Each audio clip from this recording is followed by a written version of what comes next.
Okay, good evening, everybody. My name is David Ruxman. We have rotating chairs for this lecture series, and it's my great pleasure to introduce the third and final of Richard Haass's lecture series on world order, its past, present, and prospects. You don't need me to give you a full introduction. You will know him by now as one of America's most distinguished diplomats and public servants of recent decades, and as the current and long-serving President of the Council on Foreign Relations. I should also remind you that the Humanitas lecture series was set up by Lord Weidenfeld and is supported by the Weidenfeld-Hoffmann Trust and generous benefactors, to whom we're very grateful, and it's run by CRASSH, the Centre for Research in Arts, Social Sciences and Humanities. What I do want to remind you is that tomorrow there is a symposium which will be an opportunity to discuss in more detail many of the fascinating themes that have come up in this lecture series. There will be a panel with Professor Chris Brown, Professor Ned LeBeau, Zara Steiner and Richard Haass to discuss these themes and an opportunity for a discussion with the audience. There are a few places left for that symposium. It's happening in the Alison Richard building with CRASSH, which for people who don't know it is the building just, no, that way, sorry, that way, I'm getting confused, we're down here, that way. So if you do want to go, you do need to register. You could register tonight using the CRASSH website. You can register tomorrow morning, but we would encourage people who are interested to come along. Richard has again kindly agreed this evening to take a few questions after tonight's lecture, though of course if you have really long questions, you want to put them tomorrow morning. Tonight we're on to the third of his trilogy, which is Prospects. It maybe includes prescriptions, I don't know. It'll certainly include guidance for the future. So it's my great pleasure to welcome and introduce to you again Richard Haass.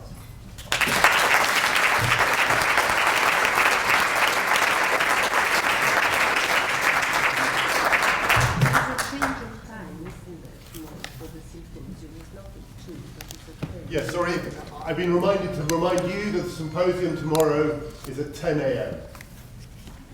Thank you. Well, good afternoon. And for many of you, I'm beginning to see familiar faces. Welcome back. You are gluttons for punishment. I was just meeting with a bunch of students, and I explained how I did fairly well at Oxford, and I had a principle. Then when it was sunny out, I went out and enjoyed the day, and when it was rainy out, I studied. And I got an awful lot done in my 3 years. The fact that you are here despite the glorious weather speaks about your commitment to things international. So I applaud you for it. And again, let me thank my hosts, people associated with the Humanitas Professorship, with Pembroke College, with CRASSH. Thank Professor Runciman and others. It's been a real pleasure to be in Cambridge over these last few days.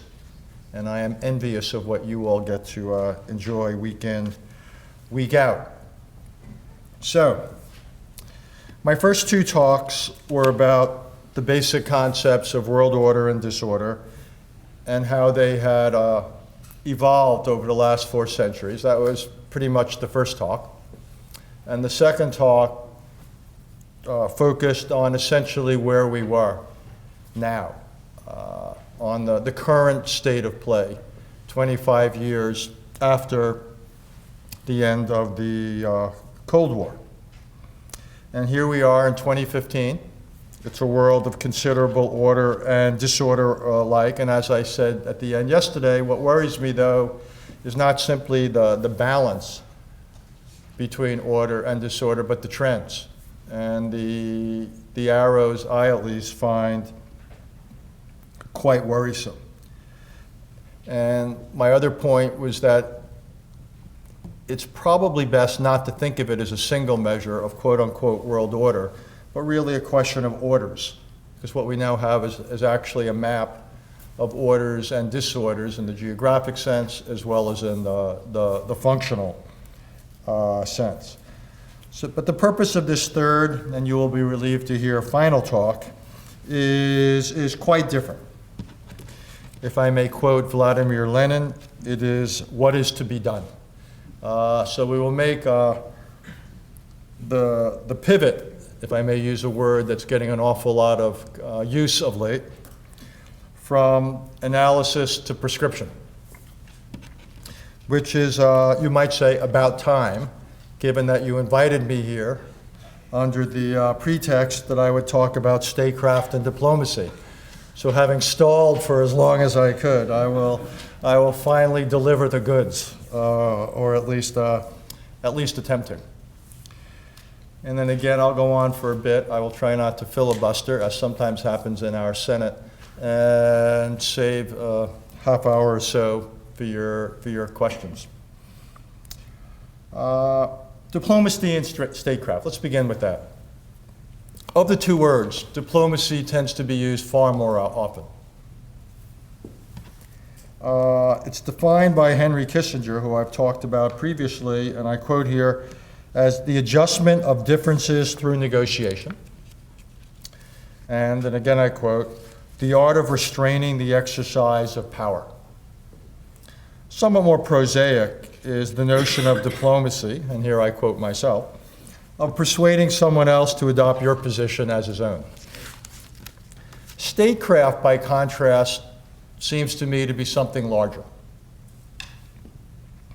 It's more about the application of various tools and various forms of power to serve the chosen interests and priority of the state as it deals with the world. Or another way of thinking about it is statecraft is larger than diplomacy, and diplomacy is one of the tools by which governments turn to in order to help promote their interests, to make good, if you will, on their statecraft. Now, the words are used pretty interchangeably, but I think there actually is a distinction with a difference. And they also tend to be used interchangeably with yet another term, which is foreign policy. It's probably not helpful, also probably not much to be done about it. I would say that all these terms, though, statecraft, diplomacy, foreign policy, all are subsumed in the phrase national security. And the reason I think that's a distinction with the difference is that national security also includes things that we traditionally think of as domestic. And increasingly, I believe it's important to not think of the domestic and the foreign as two separate boxes for two reasons. One is the ability of any country or to act in the world in part depends upon what's going on domestically. The resources it can bring to bear, the degree they have political consensus and support for action in the world. And secondly, an awful lot of interests or an awful lot of phenomena I find increasingly hard to categorize. Something like immigration or terrorism or various aspects of globalization. There's domestic and international components at one and the same sign, and borders are not impermeable. And what happens outside borders can affect things inside, and what happens inside can and does affect things outside. So increasingly the boxes or the mindset approach to what is domestic and what is international tends to break down, which is why I think national security is a broader, in some ways more useful concept than foreign policy, because it includes more. Okay, with that out of the way, let me go on to make a few judgments. This is where I'll start to lose some of you. One is I am well aware, given what I do for a living, about the literature of what you might call optimism.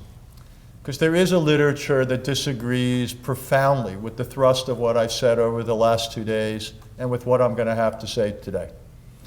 And they basically think I am, one, they would call me Debbie Downer, and two, they would describe me as wrong.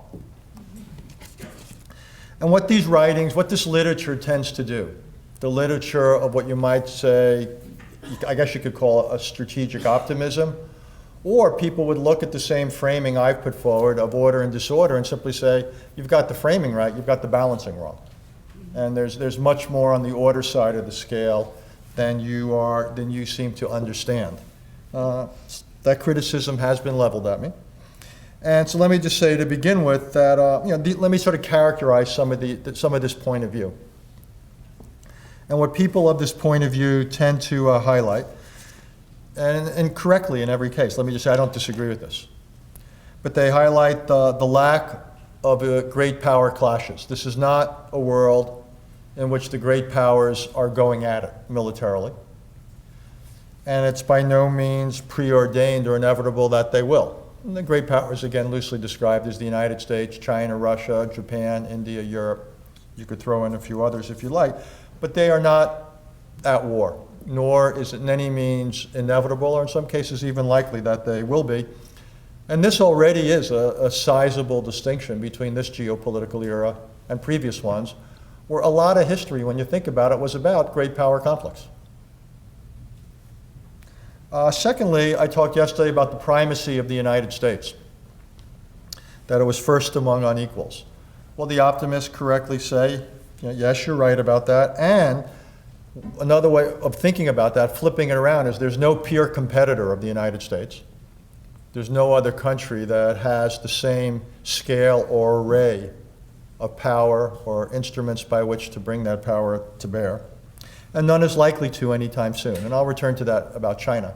But they would say there's no likely peer competitor emerging anytime soon. Thirdly, they do the statistics. And they correctly note the declining frequency of wars between and among nation states. And if you simply do the math, that's right. And you see fewer what you might call wars of territorial conquest, which you saw an awful lot of in previous centuries, 20th century, 19th century, 18th century, just to name three. But you see a lot less of that now than you used to.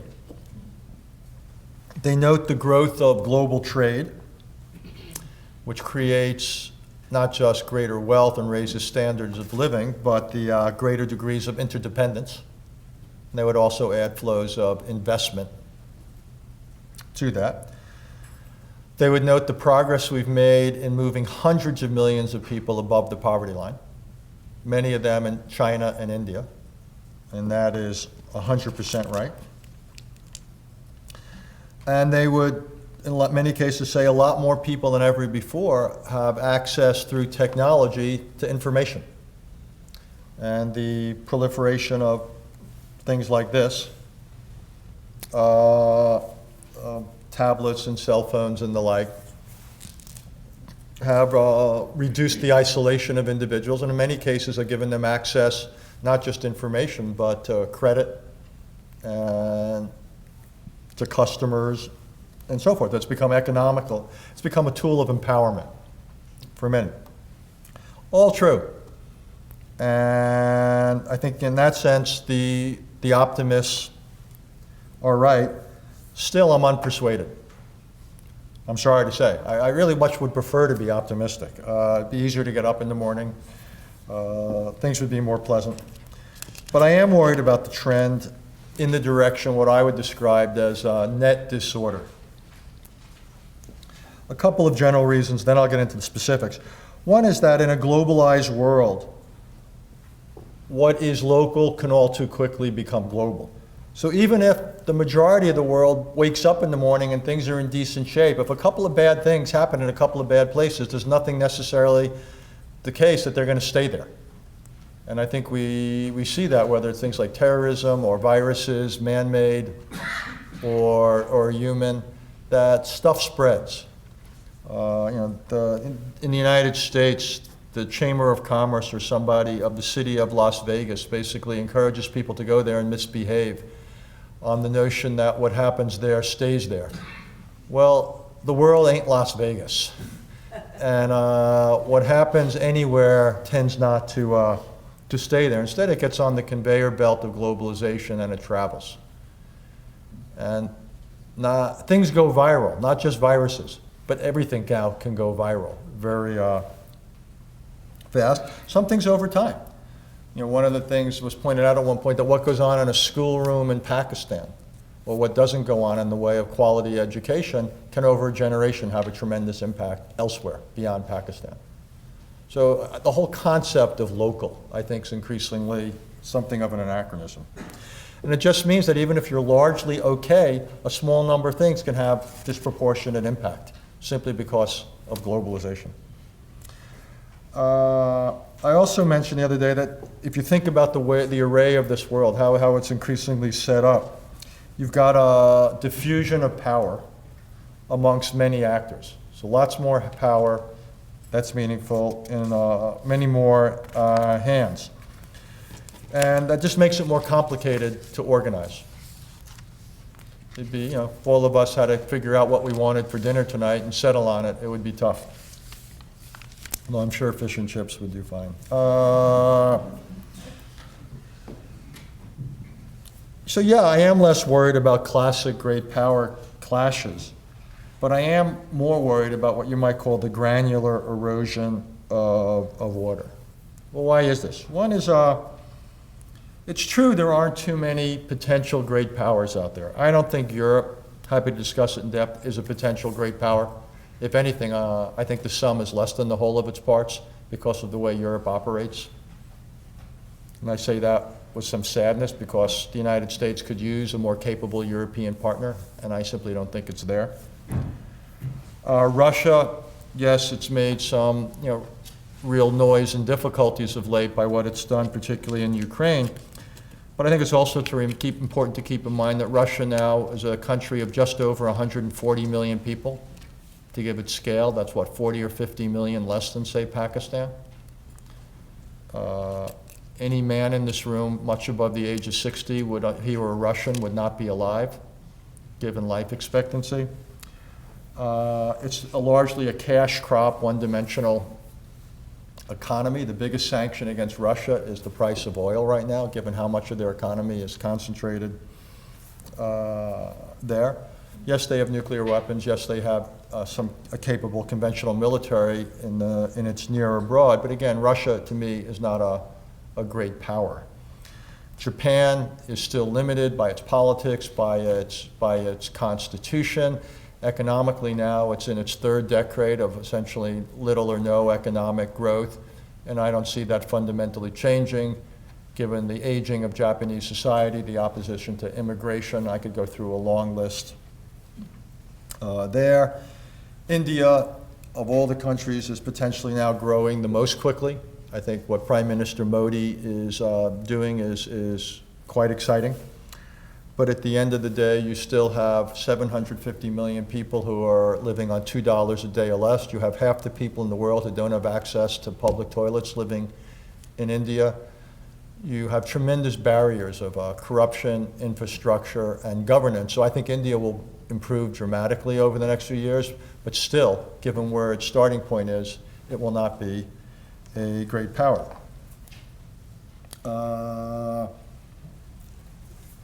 The only real candidate, I think, for a great power, peer competitor to the United States is China. And one, again, knows all the statistics. It's got population roughly 4 times that of the United States. The GDP measurements are squishy depending upon how you do them and how you calculate. But at some point, China will have a GDP in the range of the United States or even larger. What it won't have is a GDP per capita that's close, because China has this thing called a denominator.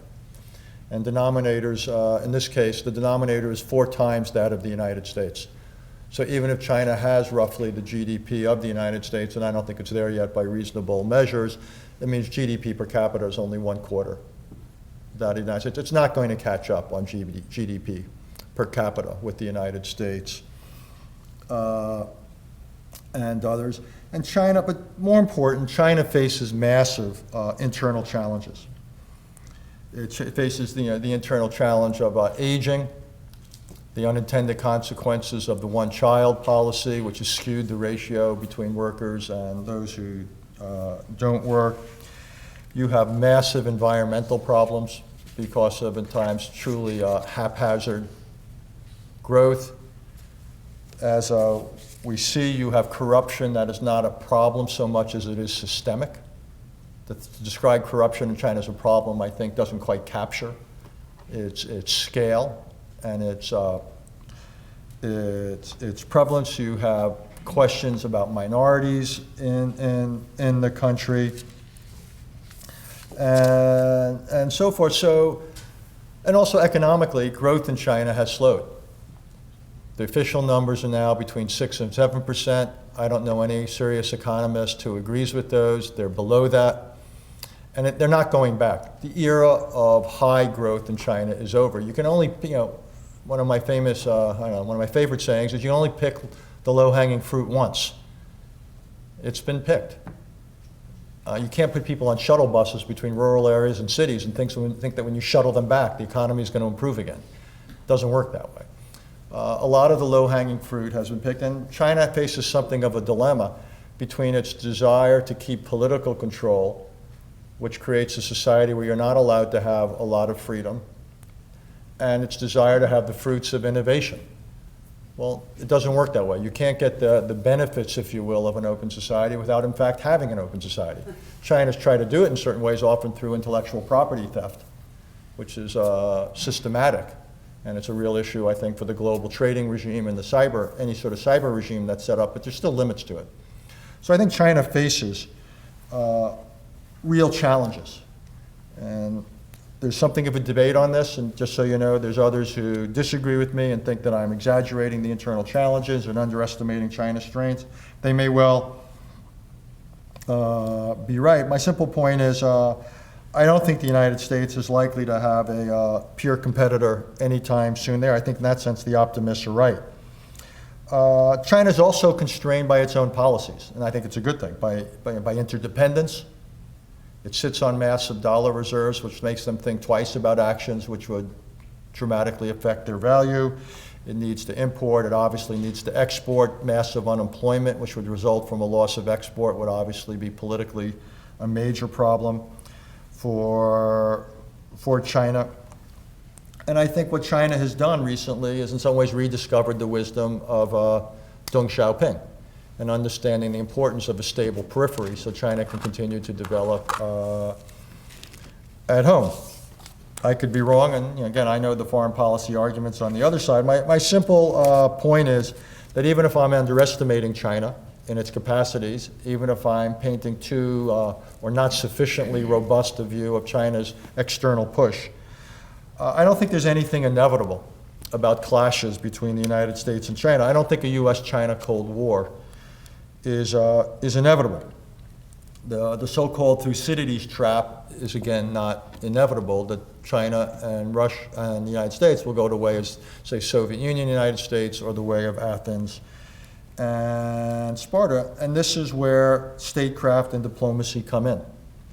I actually believe that one of the real questions is whether statecraft and diplomacy can avoid not just a clash, but if you will, a Cold War between the United States and China. And I would say that integrating China into the regional and global system ought to be one of the priorities of the foreign policy of the United States, but also Europe and others. We want to continue to give China a greater stake in supporting order than in challenging it.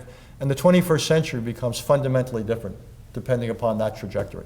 If there's any single variable that will affect the 21st century, it will be the relationship of China to the international order. To what extent is it a system? To what extent is it a society? Because that will determine how much progress you can make on problems ranging from proliferation to climate to what have you. And again, what happens with statecraft and diplomacy, both the goals of policy as well as the implementation will matter tremendously. Now, I can't prove that China will essentially opt more for order than not, that Deng Xiaoping will continue to be followed. So I would say that we need to hedge and to make sure that we are in a position to act so that China understands that any gains it would make from aggressive behavior would be more than offset by the penalties. And that means that we need to, among other things, keep our alliances intact and so forth in Asia, and I'll say more about that. My only point is that I think here the jury's out on whether the optimists are right or not about whether great power competition becomes once again, a central fact of history. And I would simply say it depends. I don't think it's inevitable in the nature of China. I don't think it's inevitable in the nature of competition between China and, say, the United States. So I really think if there's any place where statecraft and diplomacy will make a difference, it is here. But whatever happens with the United States and China, I would think it's a goal to promote order, both at global level and then at various regional levels. So let me quickly say a few things about various global levels, and then I'll say a few things about regional levels. Proliferation, the spread in particular of nuclear weapons. The issue is not so much the level of the US and Russian arsenals. Both could go down a bit more, but I don't think that's particularly the most relevant thing. The real question is horizontal. And by the way, the reason countries proliferate nuclear weapons and think about them is not because the United States has 3,000 versus 2,800 warheads. It's simply because of the desire of other countries to have nuclear weapons. So even if there were a bit more movement on the US-Russian front, which is unlikely in the current circumstance, I don't think it would fundamentally affect the calculations of would-be nuclear powers. I would simply say that global efforts to frustrate the spread of nuclear weapons have had a major setback. And there's three reasons: Iraq, Libya, and Ukraine. What we have inadvertently done, first in the 2003 war against Iraq, the more recent intervention in Libya, and by not doing more on behalf of Ukraine, is what the world has done is said nuclear weapons are valuable. Saddam Hussein gave them up, was invaded and ousted. Muammar Gaddafi gave them up, was invaded and ousted. Ukraine gave them up and lost Crimea. So we can talk all we want about the Non-Proliferation Treaty and the rest, but what we have demonstrated is that nuclear weapons, or at least not having nuclear weapons, can be a dangerous thing. And the fact that North Korea, which has them, has not been invaded, again, people have taken note. So one of the reasons I'm concerned about the prospects for nuclear non-proliferation is that I believe inadvertently, no one set out to do this, but inadvertently by a set of policies, we've actually demonstrated the risks of not having nuclear weapons and the utility of having them. And again, something I mentioned the other day, I believe it's essential that Iran not be allowed to get nuclear weapons or to park itself too close to them. What this will require, again, is we can talk about it in whatever detail you want. Negotiations with Iran, such as those underway, but which not only deal with finite limits to Iran's nuclear capabilities, but I'd say two things which are still in doubt. One is that you have sufficient monitoring inspections so we can discover Iranian non-compliance, should there be any, in sufficient time to act on it. And second of all, there need to be long-term constraints. It's not enough that Iran, say, be precluded from doing certain things for a decade or 15 years if after that point there's no clear constraints. And this is something that I believe still needs to be addressed in the negotiations. At the same time, and parallel to this, it's going to be important to discourage others in the region from going down the path. What we don't want to have is a Middle East where others saying, we're not sure how much capacity Iran's going to have in this region, but we need to hedge, and therefore we're going to develop nuclear options of our own. And we're going to start going down the path to developing a nuclear weapon just because we want to make sure that if Iran breaks out, that we're in a position that we can deal with it ourselves. As bad as the Middle East is now, you can imagine how much worse it would be under those circumstances. So we need to both work the Iranian side of the equation very hard in terms of how any agreement is first negotiated and then implemented. And then secondly, we need to work the neighbors of Iran to reassure them in ways so they don't need to follow suit. I'm also very worried about what North Korea is doing. They've got 2 nuclear programs, an enrichment program, a reprocessing program. They've also got missile programs. At some point, they are going to figure out how to miniaturize warheads. They've got enough nuclear fuel then to have a fairly good production rate. And the idea of this North Korea, given its history of aggression against its own people and its neighbors, The idea that this North Korea would be sitting on a dozen, 2 dozen, 3 dozen, 4 dozen nuclear warheads with delivery systems does not fill me with any level of comfort, to say the least. And the real question then is, if we can't stop this from happening, and I don't see any sign that negotiations can. We can't even agree on having negotiations, and when they had them, they couldn't denuclearize North Korea. Then the real question is, what do you do? And I've written recently that I believe that the outside world has to push for regime change in North Korea. This is my notion, coming back to the concept of order. We live in a world where what goes on inside of borders can have tremendous consequences for others. And I don't believe we have the luxury anymore of simply sitting back and saying whatever North Korea wants to do in the way of nuclear weapons is acceptable, because they're hiding behind sovereignty. I'm not comfortable with that definition of order in this day and age. So one idea is to push hard for regime change. The country which could bring it about faster than any other is China. 2/3 or 3/4 of North Korea's trade transits China. So if China wants to put pressure on North Korea, it can. One of the options or tasks for statecraft and diplomacy is to somehow persuade China that it's in its interest to do this. I think it's difficult but not inconceivable, but I would make that a priority. Because I do not particularly want to live in a world where North Korea has dozens of nuclear weapons and missiles that can send them thousands of miles. If not, then we may have to think about other approaches, because again, mutual assured destruction does not fill me with comfort when you're dealing with a country such as North Korea. And then you have to start to think about what kind of actions would you take if you received any warning that North Korea was doing something with its nuclear systems. You might say then we'd have to launch on warning.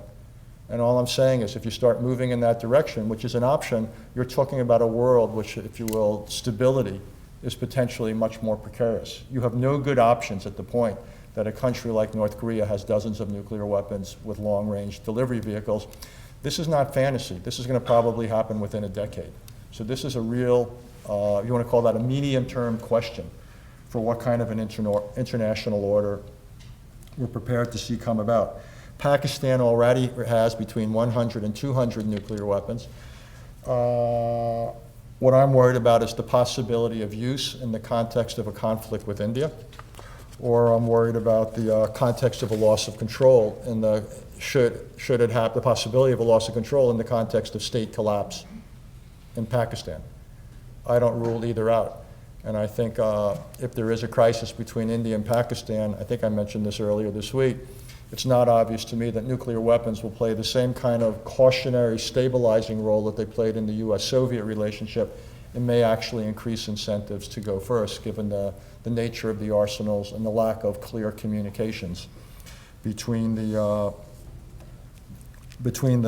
two sides. But what to do about Pakistan is a tough question.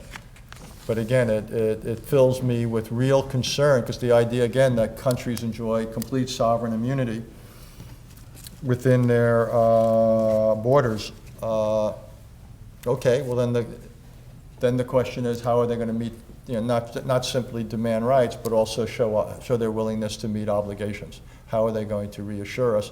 How do we guard ourselves against state collapse in a country where the government is only democratic in many cases, in some ways at the level of veneer, where real power is held by the security services? I think these are real concerns. What all I'm suggesting is that I think the non-proliferation agenda is going to have to evolve significantly. And we're going to have first-order debates about extension of security assurances to certain countries to incentivize them not to go down certain paths, provide them with various kinds of energy.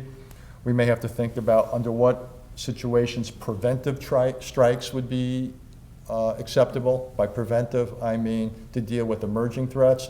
We may have to think under what conditions preemptive strikes might be necessary.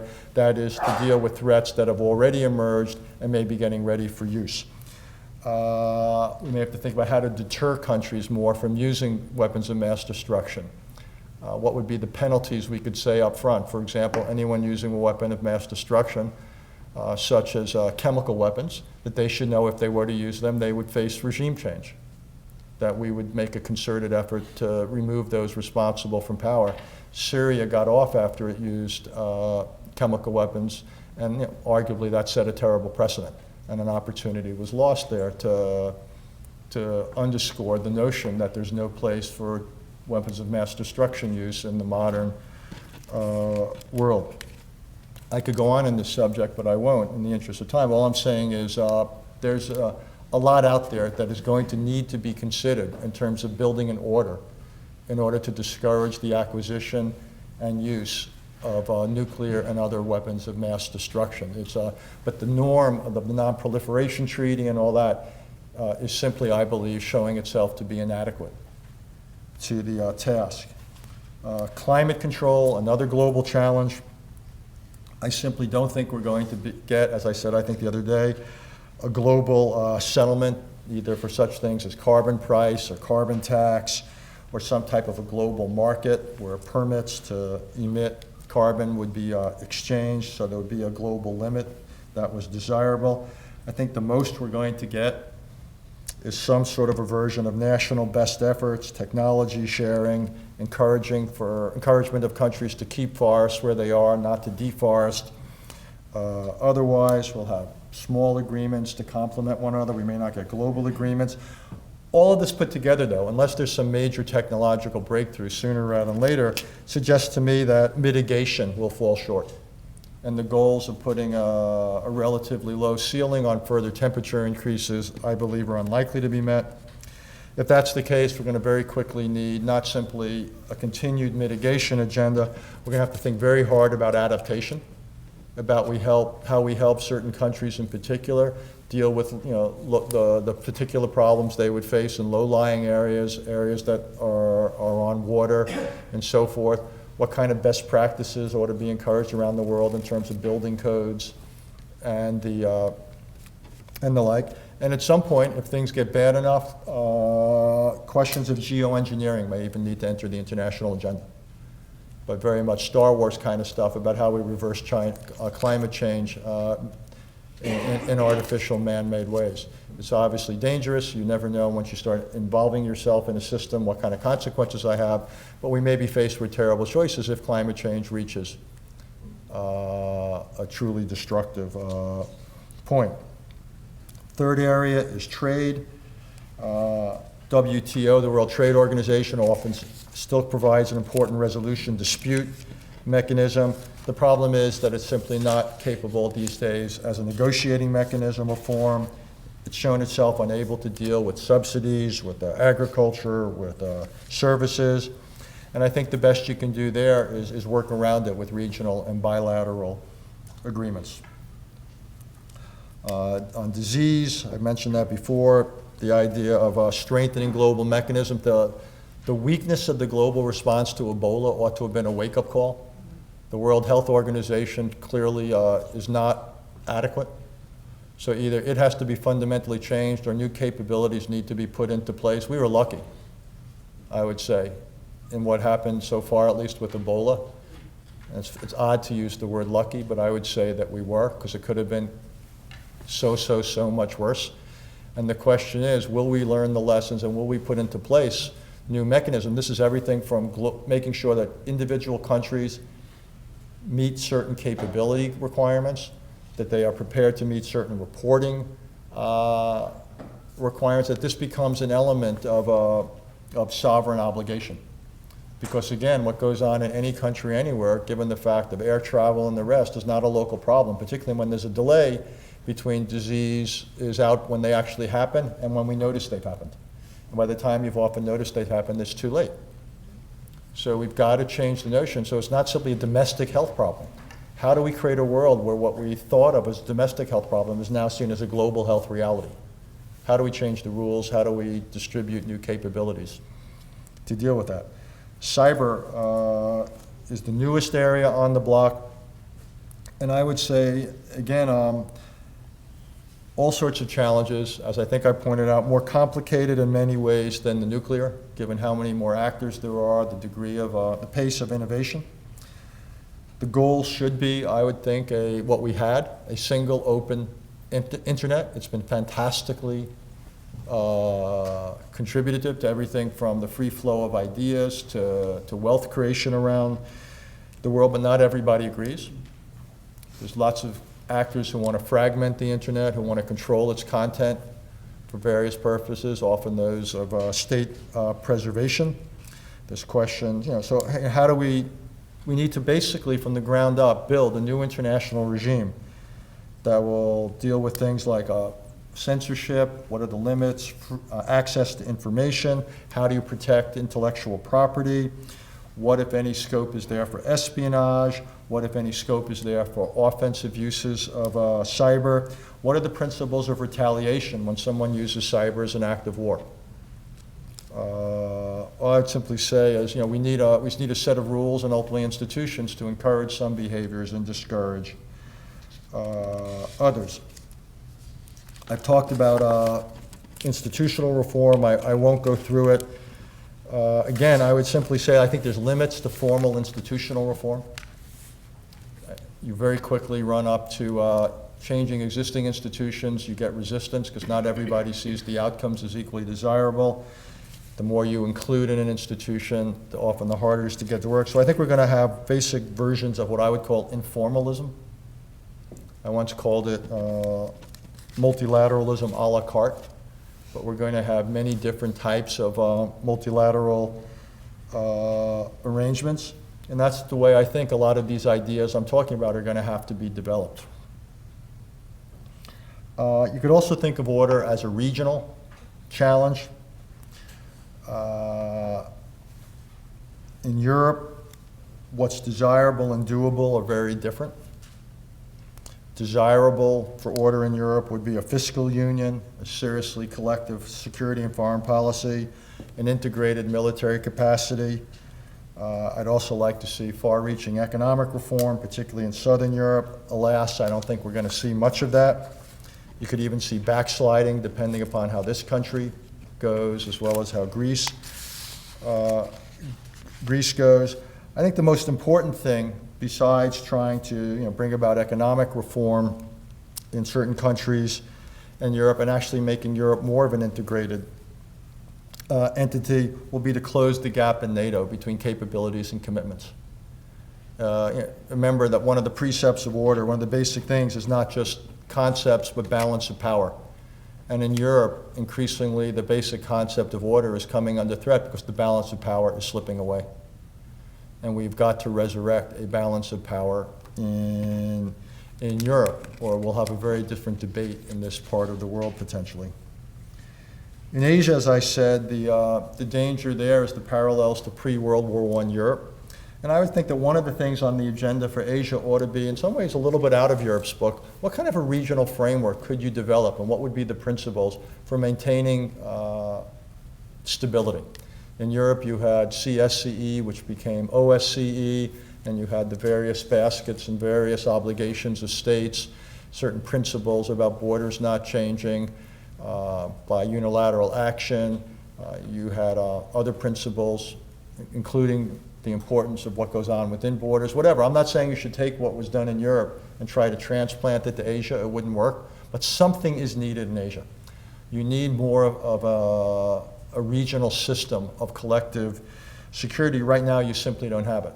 And it's proven incredibly hard just to get Japan and China to talk about setting up confidence-building measures. That's a long ways from where we need to be for preventing crises or managing them if and when they break out. I also think that in addition to any system you have out there, there is going to be the continued need for alliances, and this is something for the United States, and the challenge is going to be how do we do this in such a way that we reassure allies without encouraging at times dangerous behavior?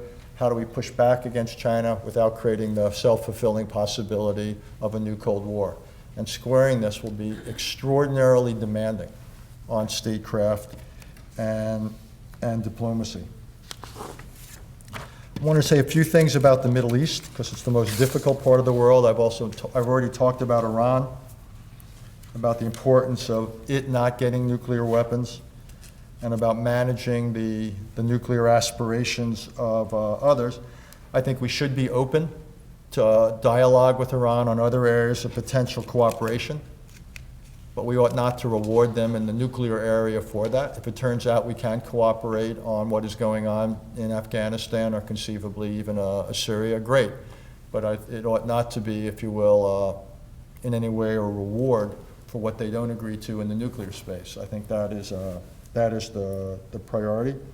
We've got to also continue to work with the Arab regimes on what it is they do. As you heard me say the other day, I am not persuaded that what is taking place in Yemen is a recipe for greater regional order. I think some of the real questions are what to do about the places where you've had the biggest problems. One is Iraq. And again, one of the principles of orders is essentially defending borders. But I think we've now reached a point in the Middle East where we have to have a realistic conversation about whether things have reached a point where trying to maintain borders is simply either undesirable or impossible.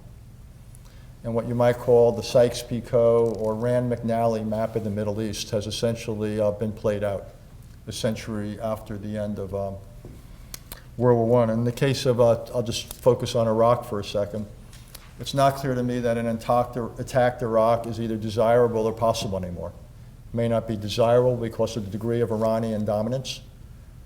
When Saddam Hussein was ousted from power, Iraq no longer was a bulwark against Iranian expansion. Increasingly, it became an instrument of it. So you've got a preponderance of Iranian power in Iraq. And then also you've now got the divisions between or among Shia Iraq, Kurdish Iraq, and Sunni Arab Iraq. And I simply think there's probably too much history that's going on to have Iraq be a functioning single country any longer.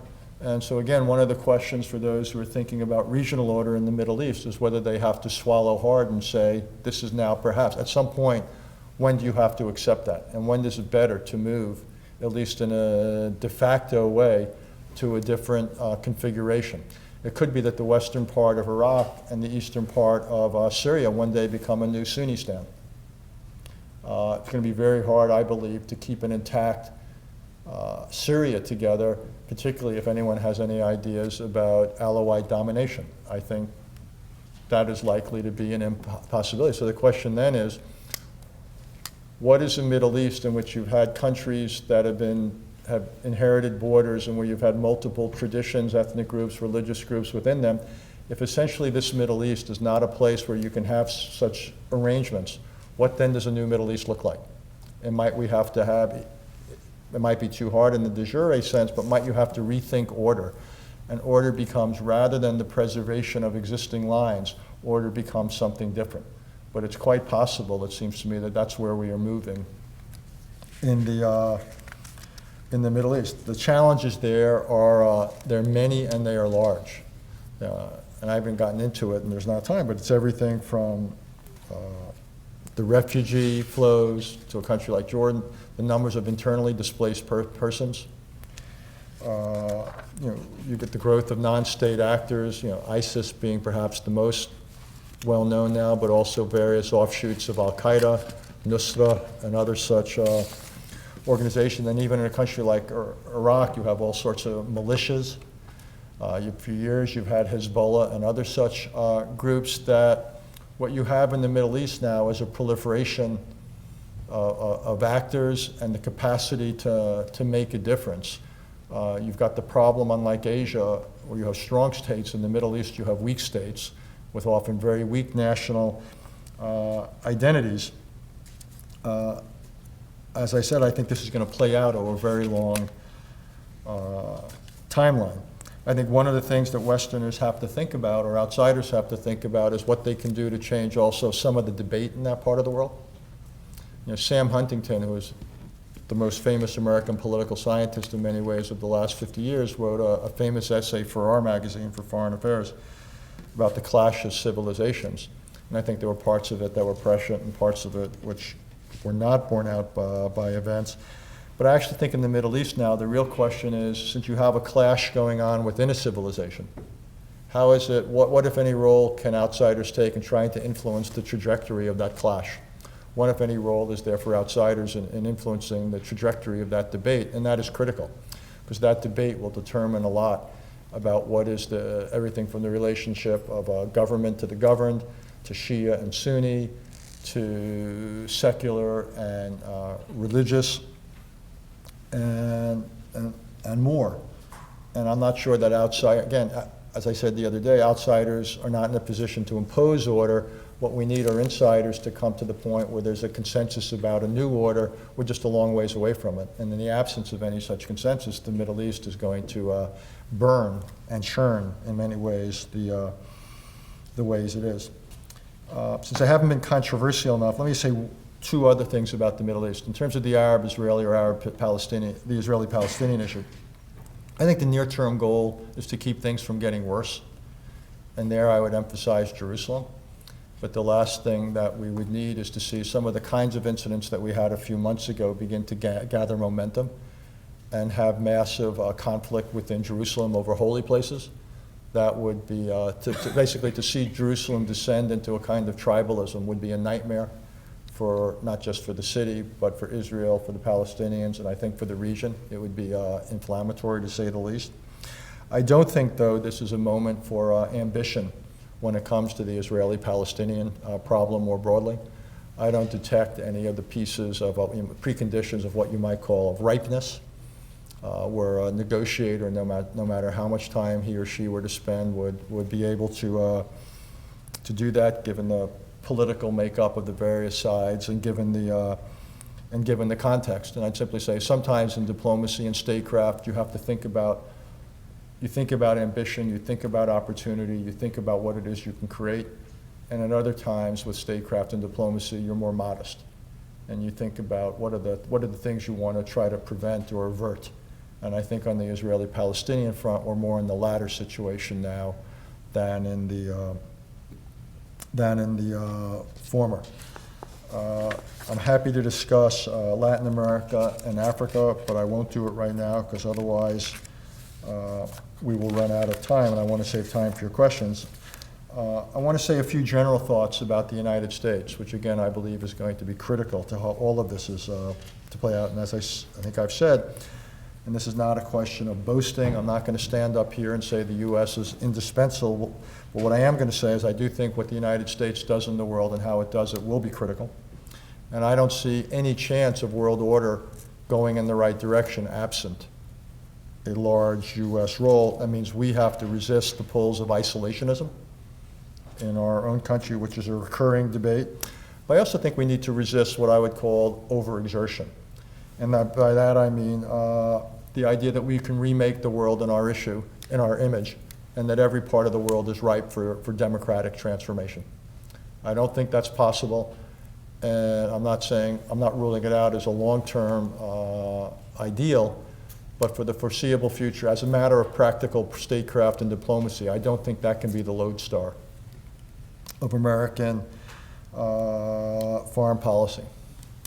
I also think as a matter of statecraft and diplomacy is that the United States needs to change a little bit about how it spends its time. And one of the most important concepts in economics is opportunity cost. So you're not just dealing with the direct cost, say, of a certain service or buying a certain product, but anytime you devote resources to purchasing something or to making something, those are resources that are then not available for something else. And that's the basic concept of opportunity cost, that if you avail yourself of one opportunity, you don't have the resources to avail yourself of a second or third opportunity. I think the same thing is true of statecraft and diplomacy. That if you spend a lot of time on one pursuit, that is time you often don't have for another. President, a Secretary of State, in this country, the equivalent of a prime minister, foreign secretary, only have so many hours in the day. You can only tell the pilot of the plane to go to so many countries at once, usually one. You've got to make choices, and these choices can be based upon opportunity, they can be based upon opportunity. You've got to decide, but let me give a different way to think about it.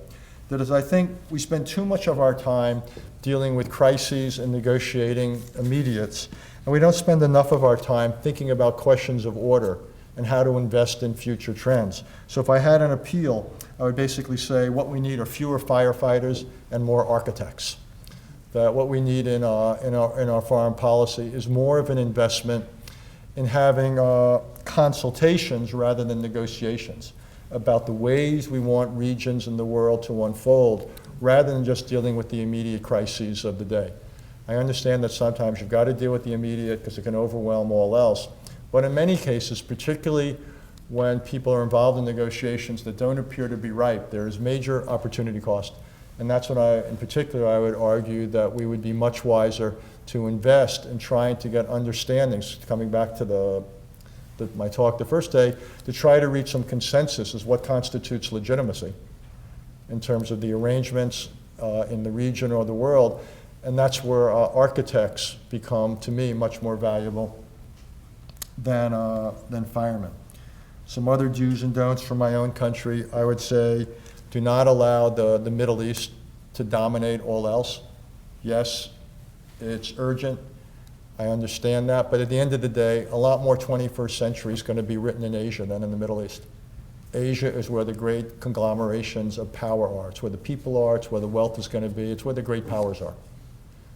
And the United States has to resist the temptation to spend the bulk of its calories in the greater Middle East.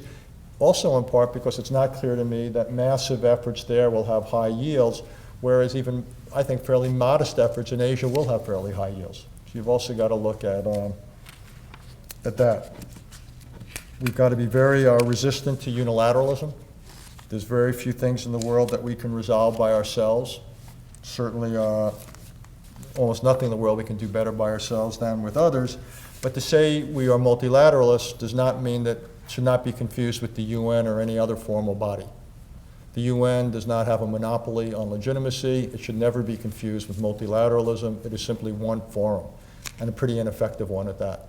What we ought to do is think about, in various cases, what other forums we could use that might be more effective, or do we need to invent them? But multilateralism ought to be seen as something as a creative undertaking, not one that is confused with the building on the east side of the city I live in. Lots more I could say. I'd say one other point about the United States, and it comes back to something I mentioned at the beginning today, is that we need to think not just about foreign policy, but national security. All this debate about what the United States or others should do in the world becomes somewhat hypothetical. I won't use the word academic again, I learned my lesson yesterday. Becomes somewhat hypothetical in the absence of having real capacity. And that means that Americans need to look at what they tend to think of as domestic as rather as elements of national security. But unless we get certain things right, including immigration reform, infrastructure modernization, unless we get our debt under control, which threatens to mushroom starting at about 5 or 6 years as people of my generation retire and have far greater needs for health care, the United States will simply not be in a position to exercise the kind of world leadership that I think the world needs. So what would I say to wrap up before I turn to your questions? One, the good news is that the chances of great power conflict, which was central to so much of the last few centuries of history, central to so much of the balance between order and disorder, often in the direction of the latter. The good news is that the chance, I believe, of great power conflict are low. In particular, there's nothing inevitable about a US-China Cold War. Again, this is where statecraft and diplomacy can and should step in big time. But I think more broadly, the prospects for the world aren't so good, given the likelihood of a large number of local, regional, and global disorders. We're seeing the worst of it in the Middle East, but we could see all sorts of other things in other parts of the world in terms of local and regional problems. And then obviously at the global level, there's all the challenges of dealing with every one of those issues where there's a gap between the global challenge, be it proliferation or cyber or health, and what's in place to deal with it. And one way to think about the task for statecraft is to narrow that gap. It can't be closed, but it can be narrowed and should be narrowed in every one. I think it's going to intellectually take some serious work, in particular in this day and age, about rethinking the question, and it's been a central theme to what I've tried to talk about the conditionality of sovereignty. That how is it one is to think about sovereign obligations as well as rights? Because if it's not simply, again, for questions of human rights and all that, though those are serious enough, but it's because of globalization. It's that because what countries either do or allow to take place on their territory when it comes to terrorism or the spread of nuclear weapons or what amount of, what kinds of gases they put into the atmosphere, or how they deal with viruses or what have you, that all of these things have consequences for everybody else. So the question is, how are we to avoid going back to a pre-Westphalian world of constant intervention on the territory and in the affairs of others, but recognize that we live in a modern world where what goes on inside the territory of any and every country can affect everyone else. And what is the balance between those two? The respect for sovereignty, but the need to condition it. And I actually think that's in some ways the big intellectual question today in this field, which is how does one rethink order given the challenges of this era? Because a Westphalian, if you will, classic narrow definition isn't enough. So the question is then what's both desirable and achievable? How do you get there? How do you sustain it? And what do you do if you can't get it? Very little in life is all or nothing. So what is it you do? What this says to me is the demand for statecraft and diplomacy is never has been greater. The issues are tough, and the actors are many. So again, we've come a long way from the Congress of Vienna. Not necessarily progress, but we've come a long way. Much more emphasis on consultation rather than negotiation. And I don't know how it's going to play out. I can't end. I won't end as Debbie Downer. I won't end up what's the opposite? Oliver, optimistic. I don't know, how it's going to play out. But at some point, it will play out. Not that history will end, but that history will kind of much be decided for this era, for as long as it lasts. And then the era will get its name. We'll no longer call it the post-Cold War era. At some point, this period, too, and it's going to be the result of people and ideas. Now, if it turns out that the United States and China are in a Cold War, what we're living in now will probably be known as the inter-Cold War era. Quite possibly, if that happens. Good news is it's not inevitable, but it is possible. If things turn out really badly, and if you have a major deterioration where the balance between order and disorder tilts significantly in the direction of disorder, then in some ways you're likely to have some version of a modern dark ages or something, but a world which is extraordinarily messy and where the quality of life pays an enormous price, and that's obviously to be avoided. The real question is, can you though come up with some consensus about a more positive vision and then bring it about? Some version even of a 21st century concert, to use a 19th century, early 19th century idea based upon certain principles. And I think more than anything it would have to engage this question of conditional sovereignty, and then if it can, then we can have a sweepstakes for how we would name this positive era. And I hope that's the challenge we one day face. Thank you very much.